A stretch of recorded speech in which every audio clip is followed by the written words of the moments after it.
दोस्तों, एक 75-80 साल की एक वृद्ध महिला होती है जो अपने टूटे फूटे झोपड़े में रह रही होती हैं। वो महिला अपने गांव, अपने आस पड़ोस के रहमो करम पर पल रही थी, क्योंकि उसके पास अपना कुछ नहीं था और कोई उसका सहारा भी नहीं था। तो गांव वाले जो कुछ उसको दे देते थे, उसी में वो खा पी करके अपना जीवन यापन कर रही थी। दोस्तों, एक दिन की बात है, उसके झोपड़े के सामने एक बड़ी सी काले रंग की कार आकर खड़ी हो जाती है, जिसमें से एक लड़का निकलता है और वो लड़का उस झोपड़ी के सामने खड़ा होकर के उसको बड़े गौर से देखता है। उसके बाद वो लड़का सीधा घर के अंदर घुस जाता है और घर के अंदर वही एक जो महिला होती है, वृद्ध माताजी, वो काम कर रही होती हैं और वो लड़का जा कर के सीधा उनके पैरों पे गिर जाता है और कहने लगता है कि माताजी, आपने अगर हम पर ये उपकार नहीं किया होता तो आज मेरा पता नहीं क्या होता, आपने हमारी ज़िंदगी बदल दी। वो महिला परेशान हो जाती है कि आखिर ये कौन है और हमने इसकी ज़िंदगी कैसे बदल दी। दोस्तों, बड़ी ही मज़ेदार कहानी है, आप लोग इसको पूरा वीडियो वॉच कीजिएगा और इस कहानी का आनंद लीजिएगा। दोस्तों, कहानी शुरू करने से पहले बस वही रिक्वेस्ट कि एक बार वीडियो को लाइक कर दीजिए और साथ में हमारे चैनल को सब्सक्राइब कर लीजिए। दोस्तों, इस कहानी की शुरुआत होती है आगरा के एक छोटे से गांव से। दोस्तों, इस छोटे से गांव में कालीचरण नाम के एक व्यक्ति रहते हैं जो खेती बाड़ी का काम करते हैं, मजदूरी किया करते हैं। वो अपनी पत्नी ललिता के साथ रह रहे होते हैं। दोस्तों, इन दोनों की शादी के 5 साल बीत चुके थे, लेकिन इन दोनों में कोई अभी बच्चा नहीं था। बच्चा की चाहत तो इन दोनों को बहुत थी, तभी जो है दिन गुजर रहा होता है और एक दिन उनकी पत्नी ललिता जो है कालीचरण से बताती है कि आपको लल्ला होने वाला है। ये बात सुन करके कालीचरण बहुत खुश होते हैं और वो इसी बात को सोचने लगते हैं कि काश वो दिन आ जाए कि हमारे भी औलाद हो, हमारे भी बच्चे हों, हमारी भी घर में किलकारियाँ गूंजे। यही सब सोच रहे होते हैं और दिन पर दिन बढ़ता रहता है। और एक दिन आ जाता है कि कालीचरण के घर में एक प्यारा सा लड़का पैदा होता है। उस लड़के का नाम ये लोग प्रेम रख देते हैं। और दोस्तों, अब कालीचरण और ललिता और खुशहाल रहते थे और दोनों अपने जीवन को आनंदमय तरीके से गुजार रहे होते हैं। अब कालीचरण और ज़्यादा मेहनत करता कि परिवार में, घर में एक सदस्य और बढ़ गया है और अब और ज़रूरत पड़ेगी तो और अपने बच्चे के लिए हम मेहनत करेंगे और उसको बड़ा होने के बाद लायक बनाएंगे। धीरे धीरे करके समय गुजर रहा होता है और अब उस प्रेम जो लड़का था, उसकी उम्र लगभग 5 साल हो जाती है। लेकिन वो माँ के लाड़ प्यार के कारण वो लड़का थोड़ा ज़िद्दी स्वभाव का होता है, जो माँ की थोड़ा कम सुना करता था। और अब जब 5 साल का लड़का हो जाता है तो एक दिन बीमारी के चलते उसके पिता कालीचरण की मौत हो जाती है। अब कालीचरण की मौत के बाद ललिता पर मानो दुखों का पहाड़ टूट जाता है और वो बहुत परेशान रहने लगती है कि मैं अपना और अपने बच्चों का भरण पोषण कैसे करूँगी, अपने बच्चों का भविष्य कैसे बनाऊँगी। तो एक दिन इसकी इसी परेशानी को देखते हुए ललिता के मायके वाले उसको सलाह देते हैं कि बच्चा हमें दे दो, हम बच्चे का भरण पोषण कर लेंगे, उसको पाल लेंगे, उसको पढ़ा लिखा लेंगे और तुम दूसरी शादी करके अपनी ज़िंदगी की नई शुरुआत करो। ये बात ललिता को बहुत ख़राब लगती है और वो उन सबको जवाब देती है कि यह मेरे पति की पहली निशानी है और आखिरी निशानी है। मैं इसी के साथ अपना जीवन यापन करूँगी और मैं अपने बच्चे का लालन पालन खुद कर लूँगी, किसी को इसकी चिंता करने की ज़रूरत नहीं है। उसके बाद ललिता जो है मेहनत मजदूरी करके, दूसरों के घर में खाना बना के, झाड़ू पोछा करके, जिसको जो भी काम मिल जाता था वो सब करती थी और उस सब काम से जो उसे पैसे मिलते थे वो अपना और अपने बच्चे की ज़रूरत पूरा किया करती है। इसी लाड़ प्यार के कारण वो लड़का जो प्रेम होता है वो थोड़ा ज़्यादा ज़िद्दी स्वभाव का होने लगता है और धीरे धीरे वो माँ की बातें बिल्कुल नहीं सुना करता। समय बीत रहा होता है, उसकी माँ जब ज़रूरत होती थी जहाँ ज़रूरत होती थी तो वहाँ उसको डांटती भी और समय होने पर उसको बहुत प्रेम भी करती थी, क्योंकि इस संसार में उसका वही तो एक अपना होता है, बाकी तो सब ऐसे ही चल रहा था। पर एक दिन जब लड़का 15 साल का हो जाता है वो प्रेम, तो अपने दोस्तों में कुछ ज़्यादा ही घूमने लगता है। और एक दिन ऐसा होता है कि वो रात में शराब पी करके अपने घर आता है। जब उसकी माँ ललिता उसको देखती हैं कि वो शराब पी कर के आया हुआ है, तो उसको बहुत बुरा फटकारती हैं और पिटाई लगाने लगती हैं। उसको उस दिन बहुत देर तक मारती हैं। उसके बाद वो लड़का बहुत ज़्यादा गुस्से में आ जाता है और चुपचाप अपने कमरे में जाके लेट जाता है।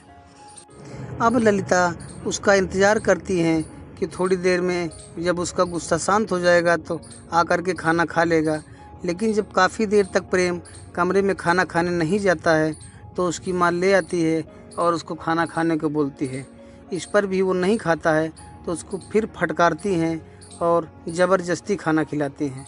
माँ के इस तरह का व्यवहार करने से वो और ज़्यादा दुखी हो जाता है। अब वो खाना तो खा लेता है और चुपचाप लेट जाता है। अब रात भर ऐसे ही पड़ा रहता है और इंतज़ार करता है कि कब उसकी माँ की आँख लगे और वो घर से निकल सके। अब रात में जब ललिता जी की आँख लगती है तो चुपचाप उठता है, इधर उधर देखता है और फिर जा कर के अपना सामान बैग में एक झोले में पैक करता है, अपने कपड़े लत्ते, और उसके बाद रात में ही वो घर से निकल पड़ता है। अब जाने के बाद लगभग उसका घर से रोड जो होता है वो 3 किलोमीटर होता है। पैदल का सफ़र करते करते वो 3 किलोमीटर पहुंचता है। तब तक लगभग सुबेरा हो चुका था। अब वो लिफ्ट लेकर के बाहर मेन रोड की तरफ पहुंचता है और वहां से किसी गाड़ी को पकड़ के लखनऊ शहर आ जाता है। लखनऊ शहर में जा कर के अब जब दिन हो गया था, खूब लगभग 10 बज रहे थे सुबह के, और लोग बाग अपने काम को शुरू कर रहे होते हैं। वहाँ की भागा दौड़ की ज़िंदगी देख कर के वो परेशान हो जाता है और अपने मन में सोचता है कि दुनिया कैसे चल रही है, क्योंकि वो घर से पहली बार निकला था तो उसे वहाँ बड़ा अजीब लग रहा होता है। अब प्रेम को भूख भी लग रही होती है और उसकी उम्र अभी महज 15 से 16 साल के बीच में थी। तो वो सोचता है कि अब क्या करें, और उसके पास पैसे भी नहीं होते हैं। फिर वो देखता है तो एक होटल उसको दिखाई देता है। वो उस होटल की तरफ बढ़ता है और जा कर के वहाँ उसका जो मैनेजर काउंटर पे बैठा हुआ था उसके पास जाता है और प्रेम उससे कहता है कि साहब, हमारे कोई नहीं है इस शहर में और हमें खाना खिला दो, मुझे भूख लगी है और उसके बदले मैं आपका काम कर दिया करूँगा। पहले तो वो मैनेजर मना करता है, लेकिन जब वो और ज़्यादा विनती करता है तो वो कहता है ठीक है, तुम्हें खाना मिल जाएगा और तुम्हें इसके बदले हमारे बर्तन मांजने होंगे। प्रेम कहता है ठीक है साहब, हम कर देंगे। उसके बाद उसको खाना दिया जाता है और वो बर्तन मांजता है। थोड़ी देर बाद वो लड़का फिर उस मैनेजर के पास जाता है और कहता है साहब, इस शहर में हमारा कोई नहीं है, ना रहने का जगह है, ना खाने का जगह है। अगर आपकी आज्ञा हो तो मैं यहीं रह जाऊं और उसके बदले हमें सिर्फ खाना दे देना। मैं यहाँ पर काम भी करूँगा और यहाँ के बर्तन भी मांजूँगा, सारा काम मैं संभालूँगा। उसके बदले में सिर्फ आप हमें खाना दे दीजिएगा बस। अब मैनेजर सोचने लगता है कि फ्री का वर्कर मिल रहा है, क्यों ना इसको रख लेते हैं। तो वो हाँ कर लेता है। अब जो है प्रेम वहाँ पर बहुत ही मेहनत और ईमानदारी से काम करने लगता है। उसके बदले में उसे सिर्फ 2 वक्त की रोटियां ही मिल रही होती हैं, लेकिन वो उससे संतुष्ट था। और धीरे धीरे इसे समय आगे बढ़ता चला जाता है और अब 17 साल का हो चुका था प्रेम जो है 17 साल की उम्र के बाद वो होटल के काम भी काफ़ी कुछ सीख गया था।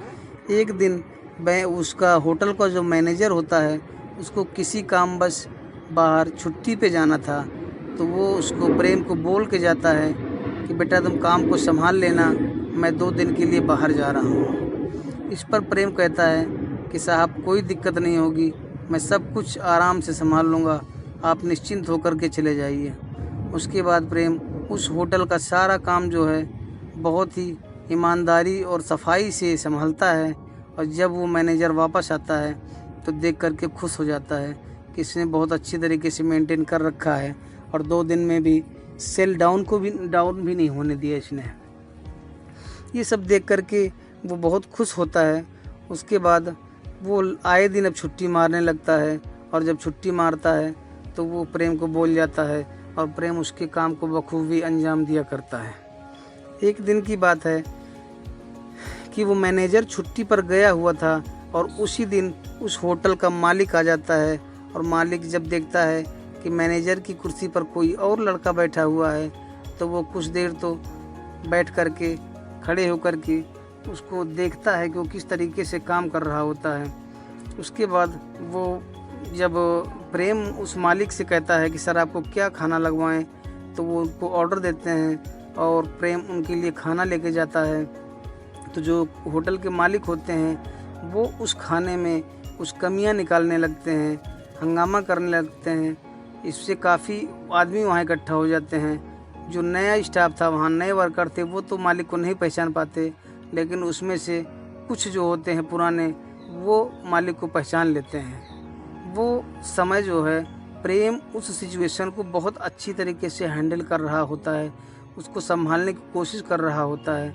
ये देख कर के वो मालिक बहुत खुश होते हैं। तो जो वर्कर उनको मालिक को पहचान लेते हैं तो वो उनसे नमस्ते करते हैं, साहब नमस्ते। तो इस पर प्रेम स्तब्ध होकर खड़ा होकर के बस देख रहा होता है, शांत हो जाता है बिल्कुल। उसके बाद वो उन आदमियों से पूछता है कि ये कौन है, तो वो आदमी उनको बताते हैं कि ये इस होटल के मालिक हैं जो कभी कभी ही आते हैं।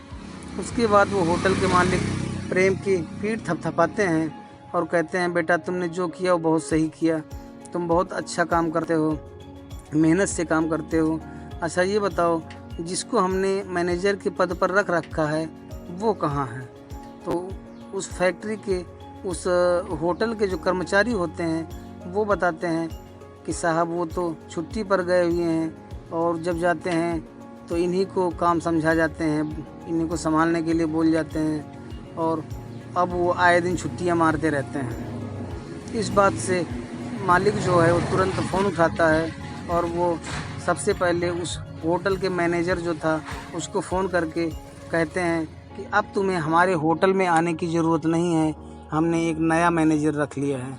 उसके बाद वो मैनेजर के तौर पर प्रेम को काम सौंप देते हैं और प्रेम पूरे होटल को बहुत अच्छी तरीके से संभालता है और उसकी अच्छी खासी सेल होने लगती है। उसके बाद जो है मालिक के कई होटल थे और सब होटलों में ये प्रेम जिस होटल में मैनेजर था उसकी सेल सबसे बहुत आगे ज़्यादा बढ़ जाती है। उसके बाद वो जो होता है मालिक खुश हो जाता है प्रेम के ऊपर और एक दिन ऐसा आता है कि प्रेम के मालिक की तबीयत ख़राब होने लगती है। फिर जो प्रेम के मालिक होते हैं वो पति पत्नी होते हैं और उनके कोई संतान नहीं होती है। वो दोनों आपस में फैसला करते हैं कि एक दिन प्रेम को बुला करके उससे बात की जाए। फिर एक दिन प्रेम को अपने घर पे वो मालिक जो होते हैं बुलाते हैं और उससे बातचीत करते हैं और कहते हैं बेटा कि तुम जो है हमारे कई होटल हैं उन सब जगह का काम अब तुम संभालना शुरू कर दो। तब वो उनको जिम्मेदारी दे देते हैं और उसके बाद जो है प्रेम बहुत अच्छी तरीके से उस काम को भी करता है। फिर एक दिन अचानक वो जो मालिक होते हैं उनकी पत्नी की मौत हो जाती है। उसकी मौत के बाद जो है वो मालिक बिल्कुल टूट जाते हैं और अक्सर बीमार रहने लगते हैं। उसके बाद एक दिन प्रेम से कहते हैं कि बेटा प्रेम अब मैं अकेला हो गया हूँ और अकेला अब मैं नहीं रह पाता, इसलिए तुम जो है आकर के मेरे साथ ही रहा करो, अपना दिन भर काम संभालो और रात को हमारे पास आके रहा करो।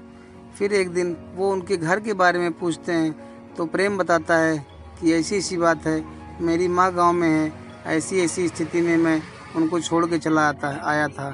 तो प्रेम का मालिक कहता है कि तुम गांव जाओ कोई शिकार लेकर के और अपने साथ एक ड्राइवर ले जाओ और अपनी माँ को लेकर के यहाँ आओ।